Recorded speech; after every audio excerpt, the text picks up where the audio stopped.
dia. Nossa, que forte.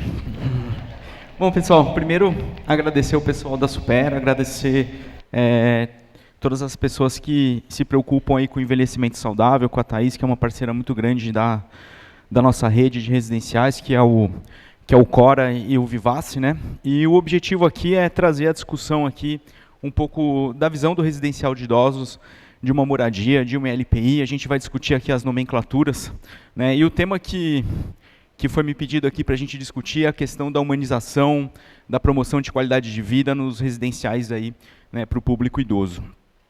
E até pegando o gancho um pouco do que a Cláudia, do que a Sônia, que realmente são excelentes pesquisadoras.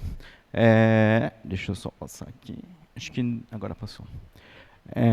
A primeira provocação aqui é para quem que a gente tem que discutir a humanização e a promoção de qualidade de vida quando a gente está falando aqui do público idoso, né? E essa imagem aqui eu gosto bastante, porque a gente tem um binômio bem comum, né? Que é o binômio uma filha e uma mãe, pode ser um filho e um pai, pode ser um sobrinho, pode ser um neto, mas a gente vê talvez duas pessoas em sofrimento, né? Talvez o próprio idoso, né, que está precisando de ajuda, que está precisando de apoio, que às vezes se sente um incômodo, né, para o seu filho, ou uma pessoa que dá trabalho para o seu filho, e muitas vezes a gente vê um filho, uma filha, ou algum familiar que muitas vezes abriu mão da sua vida, do seu trabalho, às vezes até mesmo de parte da sua família, para se dedicar única e exclusivamente no cuidado desse familiar. Então, quando a gente está discutindo envelhecimento, e acho que a gente viu alguns números aqui sobre o envelhecimento, sobre o aumento do número de pessoas com demência, a gente precisa discutir alternativas, a gente precisa discutir soluções para que a nossa sociedade, né, consiga absorver e trazer saúde para dentro da sociedade, não só para o público idoso. Tá? Porque senão a gente vai ter idosos, talvez a gente vai mostrar aqui, mal cuidados, e também famílias sofrendo muito. Tá? Então, talvez a primeira provocação e a primeira discussão aqui é realmente trazer essa discussão. E quando a gente fala hoje de residencial de idosos, né, talvez foi uma cultura que a gente mesmo construiu ao longo do tempo, e muito tempo foi chamado de asilo, né, é o que traz a percepção de isolamento, né, de cuidado inadequado, de solidão, né, ou mesmo de afastamento da sociedade. E talvez a oportunidade e a condição que a gente quer criar aqui é mostrar que isso não é bem uma verdade, né, que pode ser um lugar de saúde, pode ser um lugar de convivência, pode ser um lugar aí de qualidade de vida, né, e na verdade pode ser aí um lugar de muito bem-estar, né. E talvez para trazer essa percepção, essa cultura que a gente criou enquanto sociedade, por diferentes motivos, eu estava pesquisando na internet e eu trouxe uma conclusão de um estudo do Itaú Cultural junto com a Sebrap, que é muito feliz assim a impressão. Eu não vou ler todo o texto, né, mas eu queria ressaltar um pouco o que a gente tem como cultura, né? A decisão da decisão pelo cuidador familiar, vínculo, moralidade. Então a gente considera talvez às vezes imoral aquele filho que não cuidou do pai, né? É a primeira linha da conclusão, né? Permanece uma visão que a obrigação do cuidado é da família, né? Só que ao mesmo tempo ele vai falar aqui que a gente não tem nenhuma alternativa social, a gente não tem nada de saúde pública para apoiar esse cidadão que, se ele não cuidar do familiar dele, ele é imoral, né? E quando é perguntado para esse público sobre instituições de longa permanência, predomina uma forte recusa em relação às LPIs. Quando perguntado sobre cuidadores, que nada, né? Uma pessoa estranha cuidando do meu familiar é uma desconhecida, né? Então a gente criou essa cultura de que quem tem que cuidar, muitas vezes, é o familiar, independente ou custe o que custar, né? E muitas vezes esse familiar ele não está preparado para isso. E aí na segunda parte da conclusão, ele traz uma discussão muito interessante, né? De que os familiares não estão preparados para isso e a gente não planeja isso.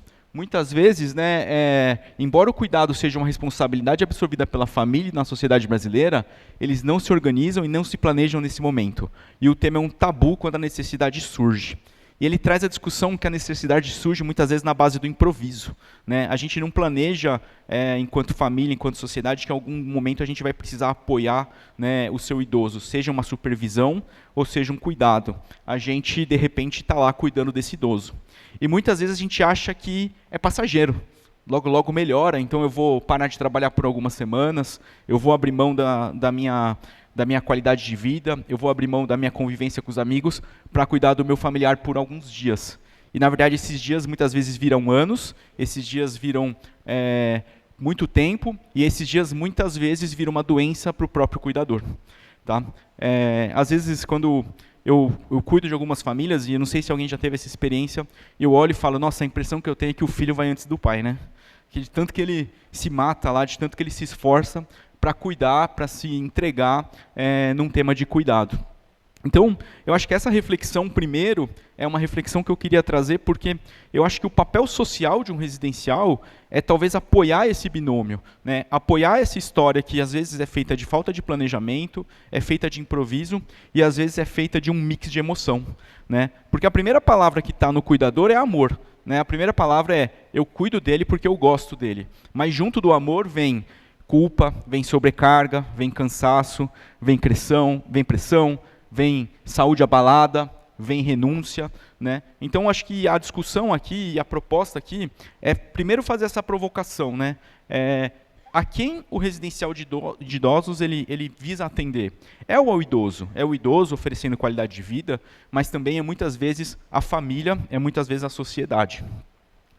E não sou eu que estou dizendo isso, né? Eu, felizmente, recentemente vi uma reportagem do Alexandre Kalash, que é uma pessoa que estuda muito essa parte da gerontologia, uma entrevista muito feliz na BBC, mas de tudo que ele falou, e ele falou sobre, né, o envelhecimento social, ele falou sobre a nossa preocupação, né, enquanto sociedade, mas a manchete que o repórter escolheu foi essa.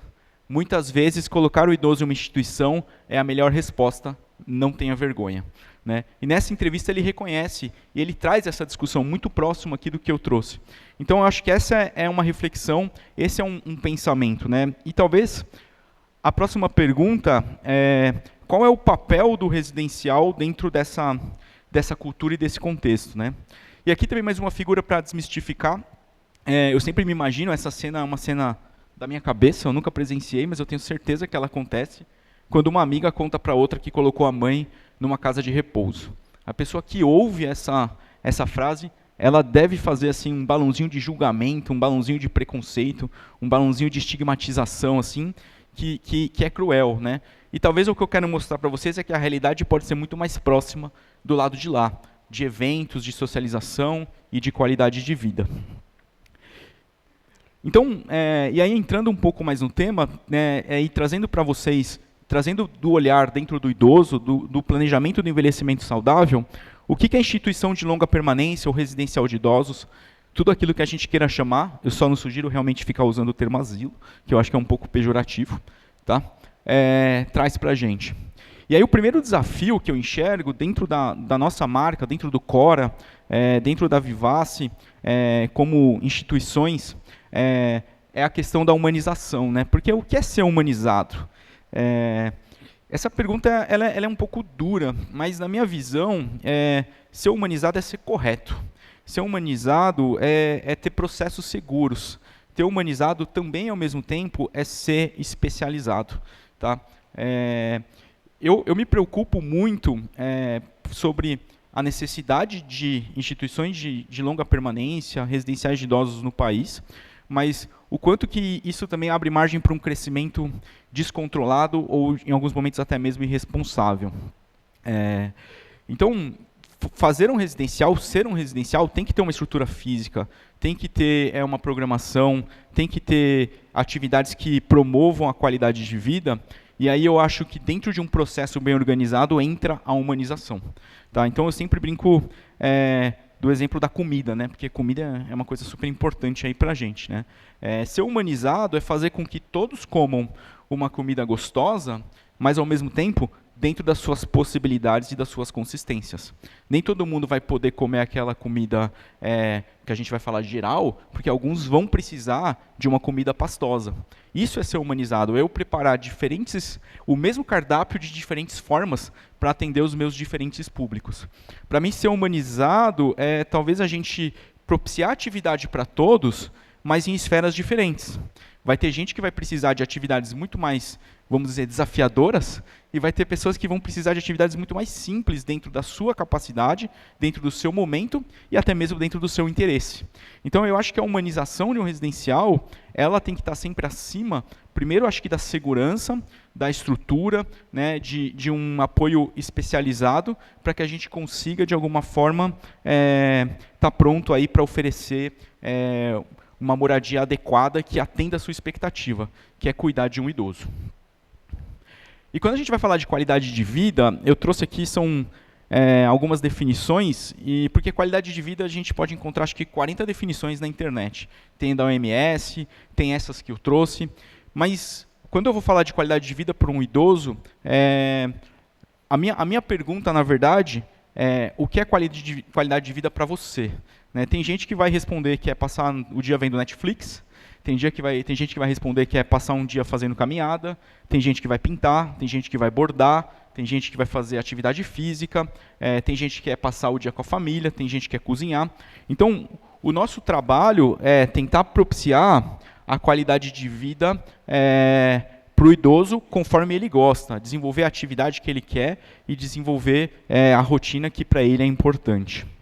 Então, quem me fala o que é qualidade de vida, no final do dia, para mim, é o próprio idoso. E o nosso papel é tentar integrar ele, interagir ele dentro desse contexto de qualidade de vida. Seja com os pets, seja com atividades aí de raciocínio, seja com atividades de família, festas, socialização, atividades aí, passeios ali no Mercadão, atividades ao ar livre, exercício físico. Isso, para mim, é gerar qualidade de vida. E talvez onde o residencial, né, e acho que é o meu sonho, talvez o sonho da nossa rede, o nosso propósito aqui, é conseguir misturar qualidade de vida e humanização entre o idoso e a família. Então, assim, o papel final de um residencial de idosos, o papel final para mim em vez do residencial ser um asilo, ele ser um ponto de encontro da sociedade. Tá? Para mim, acho que a cena que mais me toca, né, e mais me deixa assim, orgulhoso, né, e foi a provocação, esse aqui é um residencial nosso no Rio de Janeiro, quando a gente fez um playground dentro do residencial. Né, assim, as pessoas não entenderam, mas o objetivo é exatamente esse. Né, por que não, em vez do residencial ser um ponto de exclusão, o residencial ser um ponto de aproximação? E são atividades, aqui é uma atividade de uma escola do bairro, fazendo atividade para os idosos. Né? Aqui são uma cafeteria que a gente tem dentro do residencial, onde as famílias se encontram, um cinema, um ponto de atividade. Então, o objetivo maior, e talvez o papel final do residencial, na verdade, eu brinco que é ser a casa da avó, né? Aquela casa que todo mundo visita muitas vezes no final de semana. Né? Então, é trazer, de alguma forma, a família, né, desse idoso para dentro do residencial. E aí o familiar, que estava muitas vezes sobrecarregado, que estava muitas vezes estressado, que estava muitas vezes abdicando da sua qualidade de vida, e que muitas vezes era tido como desumano, ele participa do envelhecimento, mas ele tem uma responsabilidade menor, que talvez é a responsabilidade de desfrutar do seu familiar, né, e não cuidar, né, diretamente e abrir mão aí da sua vida para isso. Né? Então, eu acho que esse é o principal recado. Tem um exemplo que eu uso muito legal, assim, dessas adaptações de famílias e sociedade. Tem um residencial nosso que o filho é um executivo e 3 vezes por semana, no horário de almoço, né, ele sai do trabalho dele e vai almoçar no residencial com a mãe dele. Né? Então, essa, para mim, é o binômio, não vou falar perfeito, mas, poxa, que mãe que não gosta de almoçar com seu filho? E aquele filho, ele vai lá naquele momento, faz companhia para sua mãe, e depois ele volta para o trabalho dele. Então, dentro da possibilidade dele, ele adequou a rotina para fazer parte do cuidado e realmente estar próximo do seu familiar. Então, acho que era esse realmente o principal recado. Aqui a gente também, eu como a Cláudia também faço parte ainda da sociedade, a gente vai ter a parada da longevidade, e acho que campanhas de conscientização, campanhas de educação da população nunca são demais. A gente, enquanto Cora e Vivace, também há 3 anos, a gente faz um evento com os nossos residentes, que são caminhadas, já fomos na Paulista, e esse ano a gente vai fazer também no Parque do Ibirapuera, os nossos residentes se organizam, as famílias vão, quem quiser participar também está convidado, que é forma aí de mostrar que morar no residencial não é uma exclusão da sociedade, e sim uma oportunidade de viver aí com qualidade de vida e viver aí com bastante saúde. Tá bom? Eu acho que esse era o recado. Não podia deixar de agradecer as meninas aí que organizam essas atividades, que tiram essas fotos, o nosso time de atividades do Cora, nosso time de marketing que se organiza para realmente registrar tudo e trabalhar fortemente para desmistificar algumas impressões sobre residenciais de idosos. Gente, obrigado. Obrigado, doutor Felipe.